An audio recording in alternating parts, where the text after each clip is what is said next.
Hey, architecture firm owners and emerging leaders. Get ready for unparalleled insight into the development of a world-class architecture firm and a worldwide organization driving the digital transformation of the design and construction industry. With Build Smart, the podcast that's changing how our profession operates. We share the incredible stories behind innovation in the building industry with my friend and co-host, Patrick McLeamy, FAIA, former CEO of the international architecture firm, HOK. You know, Yamasaki's office or firm lasted during his lifetime. And when he passed away, I think that was the end of the Yamasaki office. Helmut did not want that. He wanted a firm that would live out and grow beyond the founders. In Season 1, discover the untold stories behind HOK's meteoric rise, from 150 employees in St. Louis to a powerhouse with over 1,900 staff members and 27 offices worldwide.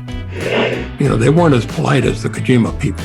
That was just boom. And anytime you have a creditor, whether it's Kojima or the bank, that wants their money, unless you can raise money someplace else, you are out of business. Bankrupt. And hold on tight for Season 2, where Patrick takes us on a new adventure as chairman of Building Smart International, shaping the future of digital transformation in the design, construction, and operation of built assets. Ian Howell, Ken Harold, and I, Ken was my technical representative from HOK. The three of us took a tour of Europe of 5 cities in 5 days. Very busy time. Simply follow the link in the show notes to subscribe to Build Smart now and uncover lessons that will transform you and your architecture firm.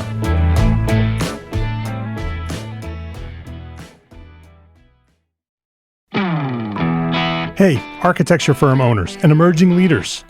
Get ready for unparalleled insight into the development of a world-class architecture firm and a worldwide organization driving the digital transformation of the design and construction industry. With Build Smart, the podcast that's changing how our profession operates. We share the incredible stories behind innovation in the building industry with my friend and co-host, Patrick McLeamy, FAIA, former CEO of the international architecture firm, HOK. You know, Yamasaki's office or firm lasted during his lifetime. And when he passed away, I think that was the end of the Yamasaki office. Helmut did not want that. He wanted a firm that would live out and grow beyond the founders.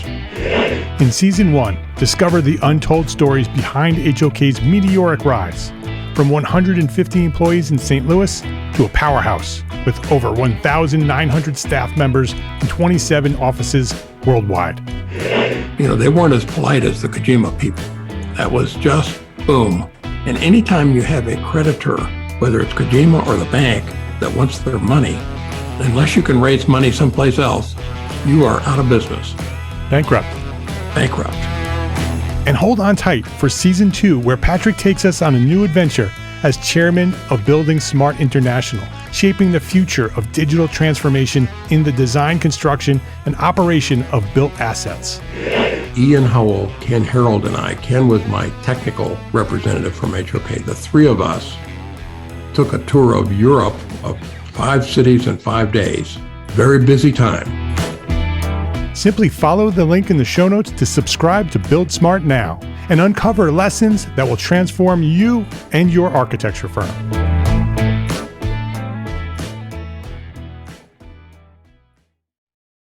This episode of EntreArchitect podcast is supported by our generous sponsors, BetterHelp, Gusto, and ArtCat.com.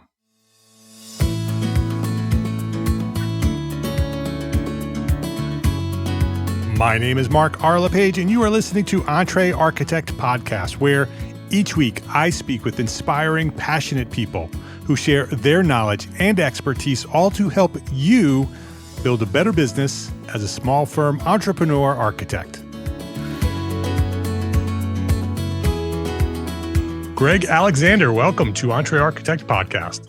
It's nice to be here. Thanks for having me. Oh, it's great to have you here. This is going to be a fun conversation. I think you and I are very much aligned on the type of work we do. And so this should be a very fun discussion. Let me introduce you to our audience. Greg Alexander is the founder of Collective 54, the first mastermind community dedicated to helping professional services firms grow, scale, and exit. And prior to founding Collective 54, Greg started, scaled, and sold his own consulting company for 9 figures. He's the author of the best-selling book, The Boutique, How to Start, Scale, and Sell a Professional Services Firm, and the host of the ProServe podcast. So you can listen to him there as well. Good to have you here, Greg. It's good to be here. Thanks for having me. I would love to learn more about you before we jump into what you do today. Where did this all start? When did you discover your passion for what you do today, and maybe even who or what inspired you to move in this direction? It's a great question. I have a very precise answer because I've been asked this question before. Great. So when I was in my early 30s, and I'm now in my early 50s, I went back to school to get my MBA at Georgia Tech. And at the time, I was a young executive at a Fortune 500 company called EMC. And the first week of school, it was an executive MBA program, but they had a 1-week kind of onboarding process, if you will. They had the former CEO of Home Depot, a guy named Bernie Marcus, come in and speak to us. And his presentation was a single slide. And on one side were the 10 attributes of the CEO. And on the other side were the 10 attributes of an entrepreneur. And he asked us to see ourselves. And when I went to get my MBA, it was sponsored by my company, and my aspirations at that time were to be a big corporate executive. And I went 0 for 10 on the CEO list, and I went 9 for 10 on the entrepreneurs list. You know, if you can have a professional calling, it was at that moment in time that I realized that my passion and what I was born to be was an entrepreneur and not a corporate executive. And from that moment forward, I set my sights on doing that, and the rest is history, as they say. How early on in your time at Georgia Tech, which I was just there with my daughter, we were just checking it out. She's a swimmer. She was there for recruiting. Great school. Great school, really beautiful campus. How far along in your time there did you discover this? Was it early on, or was it sort of closer to the end? It was the first day. First day. Yeah. That's what you said. So having discovered that in the first day and being in an MBA program, did you have any questions with yourself on whether you should pursue the MBA, knowing that you're really an entrepreneur? Well, the great thing about this MBA program, it was specializing in entrepreneurship. Great. Now, specifically on commercializing technical innovation, because Georgia Tech is an engineering school. Mm-hmm. But a lot of the material, the curriculum was based around entrepreneurship. And of course, you know, I graduated and started to be an entrepreneur in the services sector. It happened to be in consulting, but a lot of what I learned at school is what I applied when I put it into practice. So how did you move from EMC to consulting? Well, when I graduated, I quit EMC and opened up my own shop with a classmate of mine. He had kind of the same awakening that I did. And while we were together for those 2 years, every weekend, Fridays and Saturdays, which was a grind because we were both working full time, we were working on this idea together, and we graduated and launched. So what was the consulting firm doing? Who were you serving? So our clients were 3 types of companies. They were all business to business companies, but we did work in the big Global 2000 organization. We served companies that were owned by private equity investors, and we served companies that were funded by venture capitalists. And we specialized in business to business sales effectiveness. So our primary customer, client, was the head of sales for those organizations. And the type of work that we did is we designed sales territories and wrote sales incentive compensation plans and determined how many people to hire and build the hiring profiles and training programs, things of that nature. And so in the intro, I mentioned that you sold your consulting company for 9 figures. Is that the same company that you sold? Yes, we started in 2006 and sold it in 2017. All right. So first of all, why did you sell? And then what was your next step? Yeah, I didn't have any plans to sell it, truthfully. In fact, I didn't think consulting companies were something that could be sold. But at that time, we were doing a lot of work with private equity firms, as I mentioned previously. And a few of them had said, hey, you know, you guys have built a great firm. If you're interested in selling, let us know. And my partners decided that they didn't want to sell. So we went on that journey together. When we first got into the process, I was more curious than anything. I didn't know if it was actually going to happen. But I got some great advice from my investment banking firm that represented us. It's a company called MHT. And they said, Greg, before you get too far down the path here, I really want you to think about this question. Why do you decide to sell? And I gave it a lot of thought, and it came back to understanding why I started the firm in the first place. And that was, I had had a lot of success with this technology company, and I was proud of that. However, many felt that my success was being in the right place at the right time. It didn't have a lot to do with me. It had a lot to do with the company that I was in. So I was unfulfilled as a young man. And I said, okay, well, how do I answer a single question? And that is, how good am I? Which is an ego-driven question for sure, but it, in truth, was the question.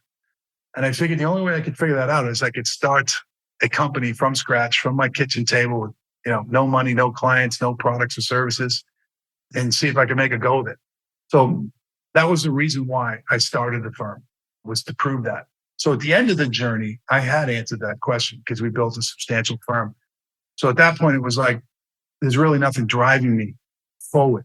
So what do I want to do with the second half of my life? When I sold, I was 47 years old, and I had dreams and aspirations that required me selling my firm because I needed the capital from that firm to go pursue my new dreams and aspirations.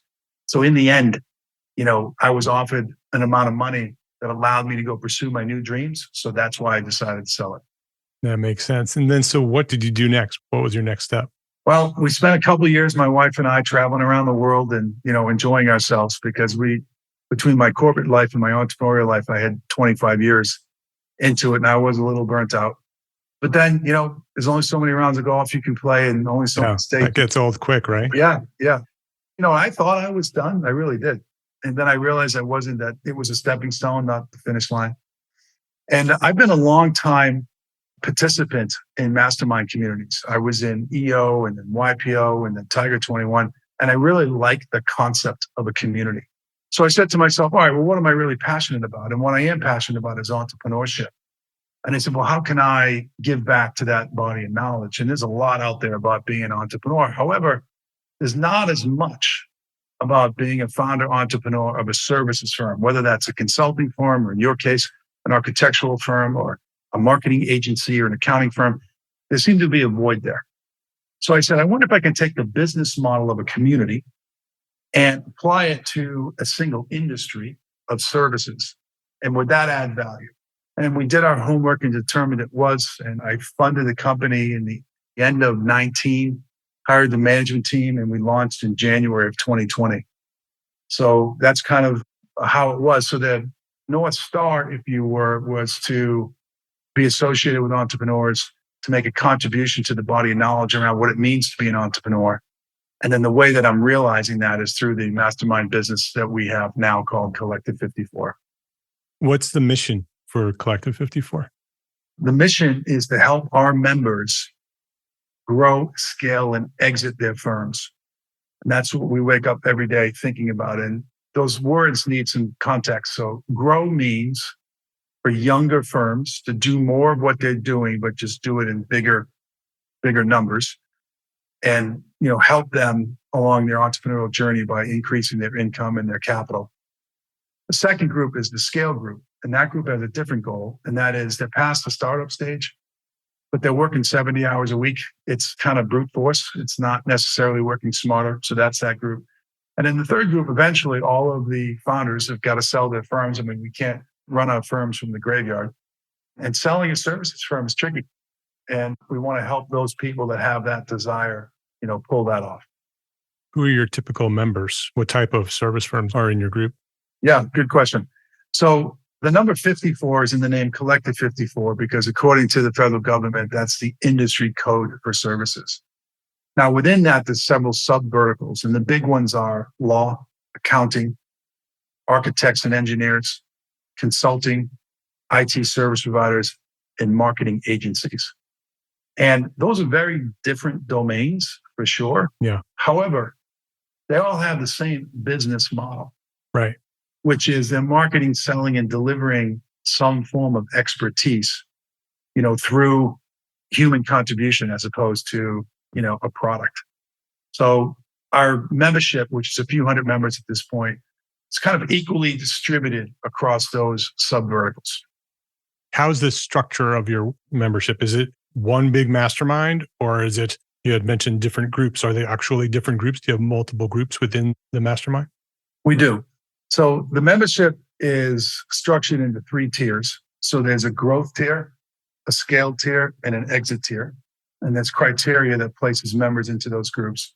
And then within each of those groups, there are what we call leadership boards, which are 12 to 15 people that are truly peers, based on where they are in their evolutionary life cycle. Yeah. And they meet once a month virtually for 90 minutes. So that's kind of how we structure it.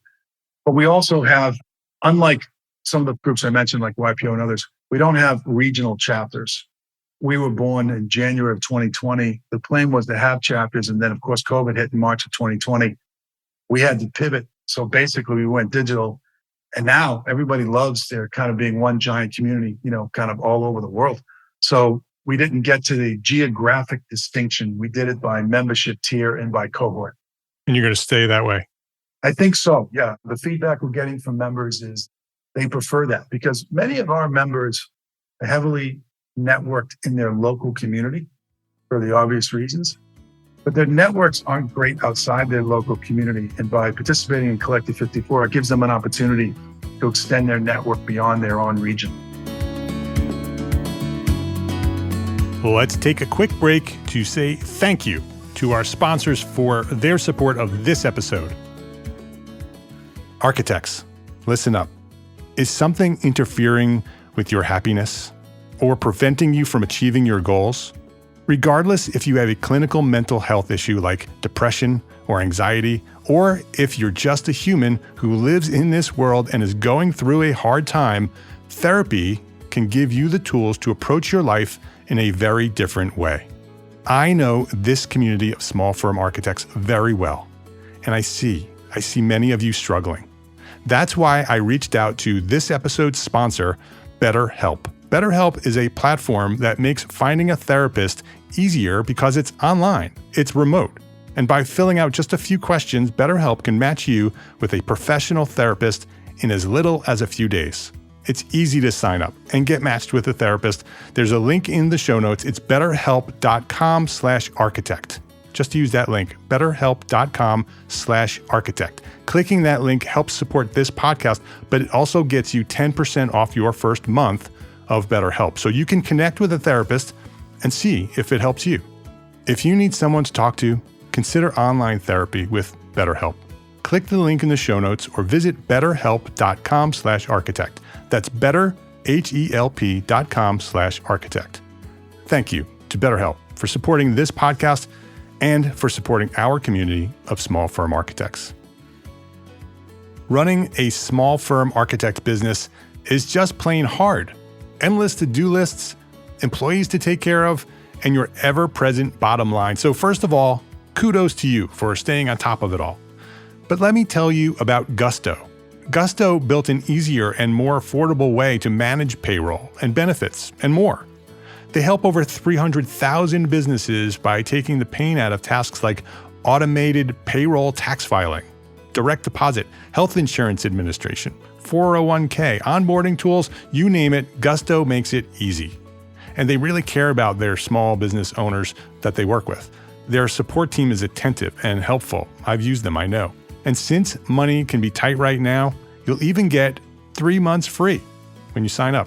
I use Gusto and I think you should check it out too. Just go to gusto.com/architect. That's gusto.com/architect and start setting up your business today. You'll see what I mean when I say easy. Again, that's 3 months free payroll at gusto.com/architect.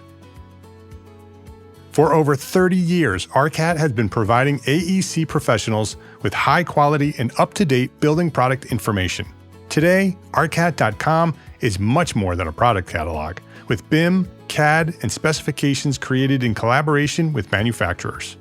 Beyond that, ARCAT.com also offers lead data, continuing education resources, newsletters featuring the latest projects and products, and, don't forget, detailed podcasts. ARCAT.com is truly the one-stop shop for everything architecture. Try it out. Go to arcat.com. That's ARCAT.com. Is there a specific framework that these groups are working within? There is. This framework is laid out in my book called The Boutique, How to Start, Scale, and Sell a Services Firm.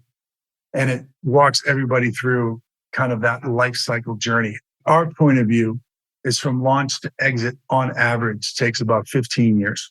And there's 3 distinct stages, the growth stage, the scale stage, and the exit stage. And each one of those stages is approximately about 5 years. And the way that you run your firm, the way you conduct yourself personally, the types of clients you serve, et cetera, change based on where you are. And that methodology is what guides our member journey. Why did you choose masterminds? I like the relationship with the member. In my early career, I was with this company, EMC, as I mentioned, and we manufactured a product and customers buy products, and it was transactional. Then I started a services firm, my consulting firm, and I had clients. And a client would hire a service provider. They weren't buying a product, but they would hire a service provider. It was less transactional than selling a product because there was a relationship, but it still was slightly transactional. It was a one-way street. The great thing about memberships, it's a two-way relationship. You know, if you're a member of any organization, you have to contribute as well as take. Right. You have to be a good citizen with your other members. That's what peer-to-peer learning is all about. And that really attracted me. And that's why we call it a collective. It's the collective body of knowledge, if you will. And we're so fortunate that we have great members who are contributing to our body of knowledge each and every day. Yeah. And that sharing is critical to the success of masterminds. That's what a mastermind is, right? Is that your job as a member of a mastermind is to make sure everybody else is succeeding at the level that they can, right? Not about you, it's about everybody else in your group. And then that gets reciprocated because when you need help, you have members willing to help you. Exactly. Yeah, very powerful. We do masterminds as well at EntreArchitect, and they are the most powerful things we do easily. You know, we do courses and workshops and we have a membership community, but the mastermind groups, we have 23 of them, are by far the most powerful. The early ones we launched in 2013. The groups that we launched in 2013 are still together and are best friends, advisors for one another, have grown to succeed with one another, fail with one another. They've gone on vacation with one another. Very, very powerful tool. So I can definitely see how you would want to pursue that. With your group, where you have those 3 phases, where you have, you know, sort of the startup groups and then the growth group and then the exit group, do you, and I know it's very early in the growth of the mastermind, but I'm assuming that the idea is that if you're coming in at the startup group, that the idea is to move through these other groups. Is that how it's going to work? Yeah, that is the way it's designed. However, we have members that enter at different stages. Right. It's not that linear. You know, the other thing that happens too is that sometimes you might have a maturity level at, let's say, the scale tier in one aspect of your business, like maybe service delivery. And then another aspect of your business, maybe like sales and marketing, you're less mature. So we do allow members to kind of have one leg in one and one leg in the other, Yeah. you know, depending on their own maturity level. So did they meet with 2 groups then at that point? Most often not. Sometimes yes. But that particular case is actually, let me take a step back. There's 6 features of the membership. Yeah. And maybe this will better answer the question. So the first thing is the peer network itself, which is what we've been talking about. And, you know, the value to members is that they can plug into an existing network. The second thing is content, which is really where this deals with. There's all kinds of tools and best practices and methodologies. And when you're struggling, maybe in some areas, you might go there first. The third element is data. So we collect a lot of benchmarking data. And these are small firms, so therefore they're private. And there's not a lot of public data. So like, for example, am I charging my clients enough? Like, how do I know? Am I paying my people too much or too little? How do I know? So we collect benchmarking data so they get that as well. Then we have events, both virtual and in person. We have software, which is operating software to run your firm, as well as a membership portal. And then the last thing, which also addresses this issue, is coaching. And coaching comes in several flavors. It can come in the flavor of group coaching in your group. It can come in the flavor with expert coaching. So we have experts that are not in the community, but have an expertise in a certain area and are giving back to the community by hosting that. Sometimes members want to come to me or a member of my staff directly. We have office hours like we used to have at university. And some of these issues that we were just talking about get addressed there as well. So those are kind of the 6 features. Now, it's highly unlikely that a member uses all 6. So depending on each member has their own personalized journey. It's a customized journey that gets architected for them as part of the onboarding process and reviewed every year. We'll kind of plug and play based on what they need at that moment in time. Who is the ideal member in your group, right? Because it's a very large group of people, right? This collective 54, this code 54, as you mentioned earlier, lots of different industries. Who is your ideal member? And you don't have to be specific, but generally, what's your price point? Yeah, well, I'll give you the specifics. So our dues are $835 a month. It works like a Netflix subscription. You just month to month, you can cancel anytime. Yeah. We're pricing it for the small business owners, so we're trying to make it very affordable. And that's why it's kind of a one-to-many model. And that seems to be working well for everybody. In terms of the ideal member, there's one personality trait that is the most important by far. And that is people that are lifelong learners. They want to learn from their peers. They want to learn from content. They understand that their firms are going to be as successful as they are individually, and investing in themselves as first-time founders is very, very important. So therefore, they make the time for it. When members leave us or don't join, it's not usually due to money. It's due to the time investment. Yeah. And you have to just say to yourself, I'm going to do this, and build a habit around it. So that's the most important thing. There are some demographics. So for example, we're focused on the North American continent. So the US and Canada, there's some time zone challenges and language challenges when you get outside of that. They've got to be in the professional services industry. We have a lot of software as a service companies that want to come in, and we don't let them come in. We do like co-founders. It's not a requirement, but it's a plus. And the reason for that is that if, let's say 2 people join instead of 1, they can get more out of the membership through a divide and conquer approach. So those are some of the things that we're looking for. What does the future look like? If you built this a few years ago, you launched it, it sounds like it's growing and very successful. Do you have plans for what it becomes in the future, next 5, 10 years? Yeah. So the thing that I'm most excited about is that in our 3.5 years, 26 of our members have gone full cycle and have exited. Oh, cool. Yeah. And it's incredibly rewarding to have ringside seat and watch this. And I'm not taking credit for it at all. We were on their journey with them and watched them do that. So, the future is, one day I can come back on your podcast here and say, we've got 2,600 instead of 26. That would be a really fantastic thing. And it comes back to your first question, which is what I'm passionate about. Now, there's a lot of problems in the world. And I think the entrepreneur are the people, and the entrepreneurs are the people to solve those problems. Agreed. I don't think it's government agencies. I don't think it's nonprofits. I don't think it's universities, although they all have a role to play. But I think it's the courageous entrepreneur that's going to solve these problems. So I'm hoping that the future is us contributing to as many fantastic entrepreneurial stories as possible. Yeah. I'm very aligned with me. I agree with you. I think the big problems in our world will be solved by individuals. Yeah. Lots of individuals doing the things that they do, and not going to be solved with policy and government for sure. Case in point regarding your audience, architects, right? So because of working from home now, we have hollowed out downtowns with big, giant office towers. Right. Are we just going to let those things sit there and not be useful and pollute the environment? Or are brilliant architects going to get together and figure out a way to repurpose those buildings and contribute somehow to revibrate, if that's such a word, our downtowns like that? And that's going to take entrepreneurs to figure that out. Yeah, absolutely. Very interesting conversation. You had mentioned that you have live events. Yeah. What do they look like? Do you have small events and big events, or what's the opportunity for members in a live situation? So we have a capstone event, an annual event called the Founders Summit. It's held the first week in November every year. So it's coming up. This year it's in Fort Worth, Texas. And that's a 2-day conference that all the members come to. And it's really a fantastic event. And that's the big capstone event. And then we have regional events that we call member meetups that happen on a quarterly basis. And they're not everywhere in the country. There's where we have enough geographic concentration of members that they can get together, and they're member-led. Those tend to be a little bit more social. They tend to be more networking events. The big annual event is heavy on educational content. Mm-hmm. The regional member events are more social and networking based. Our members are referring work to each other all the time.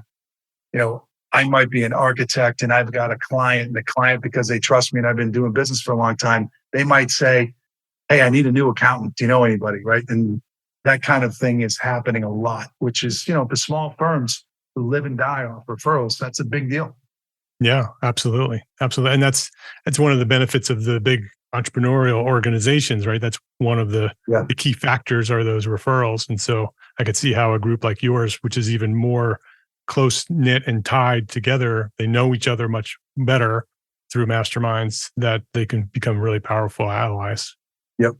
What would you say, if there was one thing that you can leave our community of architects, what was one thing that a small firm architect can do today to build a better business for tomorrow? Which we leave them with. Yeah. I mean, the biggest problem that services firms in general and architects in particular is they build a firm that's completely dependent upon them to be successful. And we would actually argue that's not even a firm, that's a practice. And there's nothing wrong with that if your aspiration is just to make a nice income. But if your ambition goes beyond that and you want to build a real firm, the firm has to be able to be successful without you, which means you got to build an executive leadership team. Other people in the firm have to be your rainmakers. Other people in the firm got to deliver excellent client work. So that's the real issue. And it's kind of a natural progression. You hang your shingle, you're a one-man shop and you start, and then you have a little success, and then you maybe hire 2 or 3 people and on and on. But if you're not careful, one day you wake up and you realize, you've kind of built your own prison cell. You've got all the success and you can't get out of the way because everybody's counting on you. The earlier you can start thinking about that and maybe architecting your architectural firm towards solving that problem, the better. So that would be the one thing I would say. Yeah, I'm sure there's hundreds, maybe thousands of listeners right now nodding their head.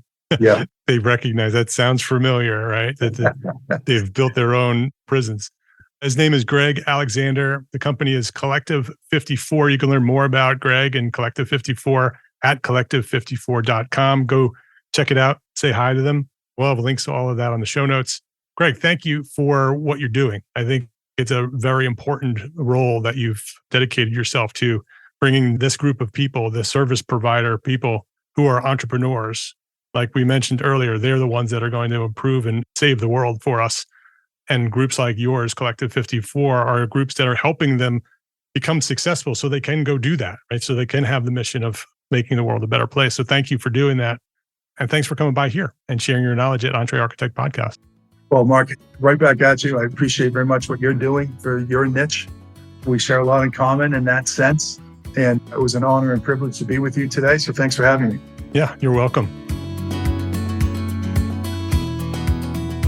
If you liked this episode of EntreArchitect Podcast, please share a link with a friend. That is the best way to help us grow. And that's how we have grown to serve thousands of architects just like you. Share a rating, write a review, but most important, share a link to this episode that you just listened to. Go send it off to a friend. I'd really appreciate it. Thank you to all our sponsors for this episode. Links to the sponsors and all the resources that we discussed today in today's episode, they're all found at entrearchitect.com/podcast. EntreArchitect is a member of the Gable Media Podcast Network, the next evolution of interactive media and resources for the AEC community and beyond. You can now earn continuing education credits for listening to this podcast. EntreArchitect Podcast select episodes are available for continuing education credit. Go learn more at gablemedia.com/members. And if you are a small firm architect, listen up, architects. Join us today at EntreArchitect Network, the worldwide organization for small firm entrepreneur architects. That's you, with monthly business training, business resources, special session webinars, mastermind groups, and a thriving community of small firm architects. Your peers are there. Hundreds of them are there already. We will provide you with the support and the encouragement that you need to succeed. Hey, and this is super exciting. This is new, coming in 2024, EntreArchitect coaches. Yes, finally, after all these years, business coaching for small firm architects. It's coming to EntreArchitect Network in early 2024. Join us. Try EntreArchitect Network for free for 30 days. It's free for 30 days. Visit network.entrearchitect.com to learn more. That's network.entrearchitect.com to learn more. Try it. Come join us. Try it for 30 days. Thank you for listening to this episode of EntreArchitect Podcast. My name is Mark R. LePage. Love, learn, and share what you know.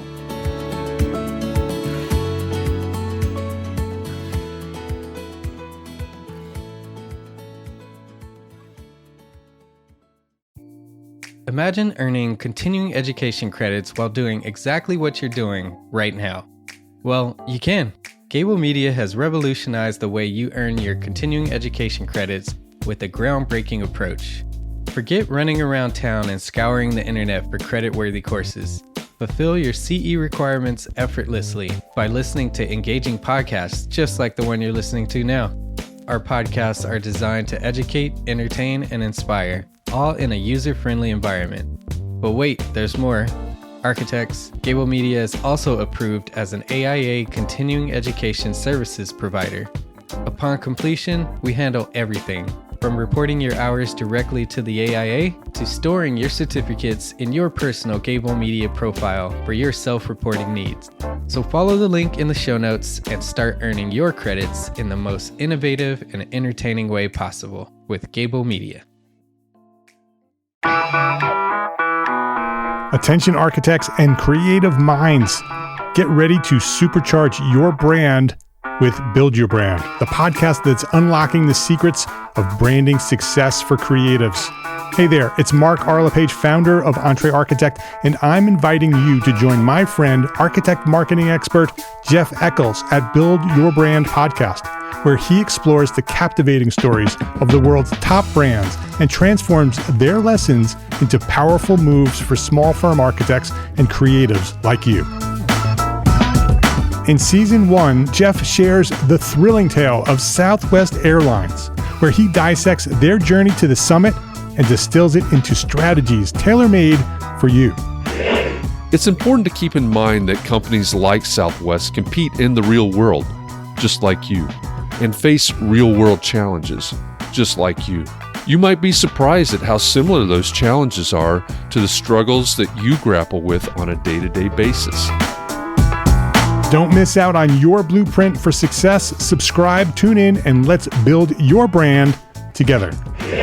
You may have noticed that the very best brands in the world are also known for having somewhat unique corporate cultures. That's often the glue that holds everything together when they encounter those rough spots. We don't do it because it inconveniences the passengers to whom we are primarily dedicated, the short haul, frequent flyer. Follow the link in the show notes to subscribe to Build Your Brand today. Remember, no matter the size, the journey's the same. Your brand's journey to the top starts here.